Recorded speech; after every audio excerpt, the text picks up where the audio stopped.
Hello there, how are you all doing today? The title of the book, Annie Dreams of Biryani. Author NAMITA, MOOLANI, MEHRA. Illustration Chaya Prabhat. In the heart of little India sat an old cafe with an oldish owner and an even older secret.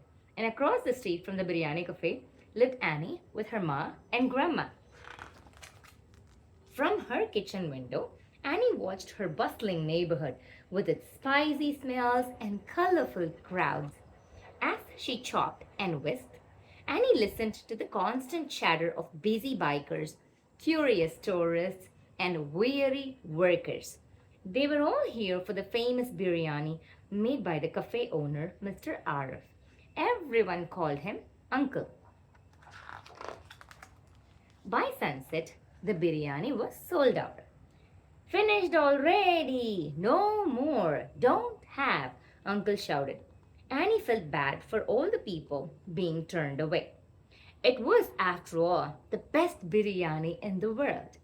Fluffy and fragrant, spicy and succulent, absolutely addictive. Annie could have eaten it every day.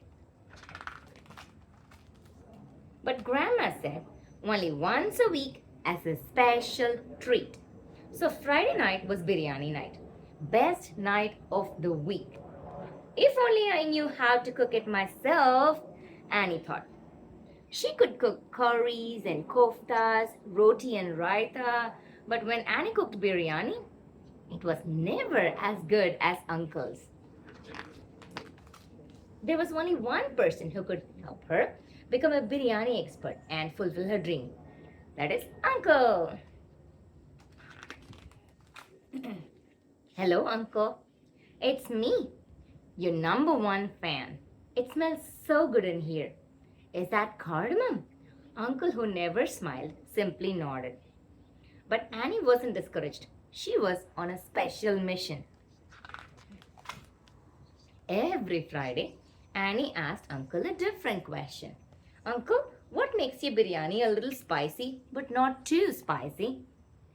Whole green chilies, he said. Must not cut. How do you make the rice orange, Uncle? Saffron. First, soak in milk. When browning the onions, how brown is brown? Just don't burn it, yeah? A loud grunt told Annie it was time to leave. Annie dashed home to write in her journal. The aroma of spices swirled around her, transporting her to magical places as she tried to piece together Uncle's secret recipe. When will you cook biryani for us, Annie? Grandma said. Soon, very soon, Annie smiled. Her mission was not yet complete.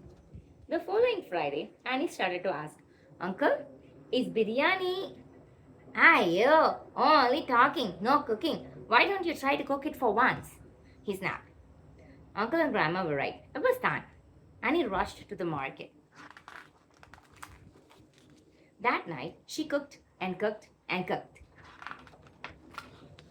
We're home, called out Grandma. They gasped. Today we are eating my biryani, Annie declared.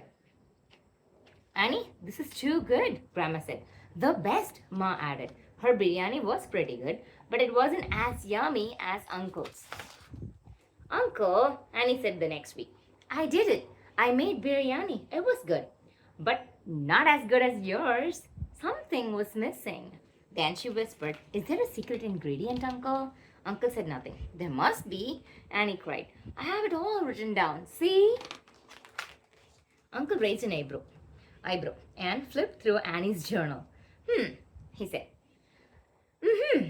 Uncle's eyes looked brighter than usual until he suddenly shoved the journal back into Annie's hands and huffed.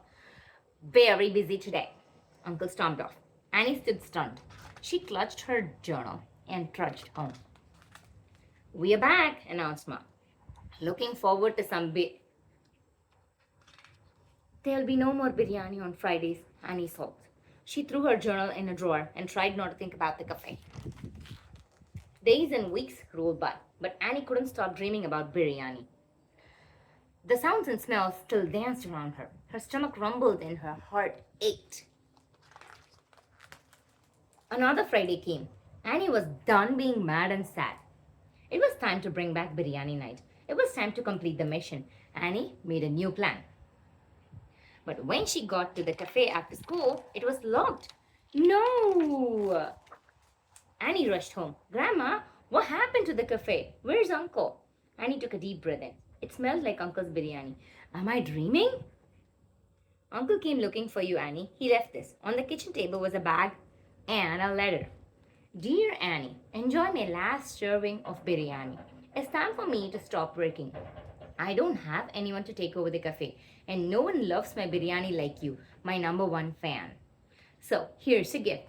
It's been in my family for 200 years. I know you will take good care of it. Love, Uncle Arif. Hands trembling, Annie turned the note over. Secret recipe for the best biryani in the world. Annie smiled at this most precious gift. Her dream come true. To the end. Hope you enjoyed the story. See you in another book. Bye-bye.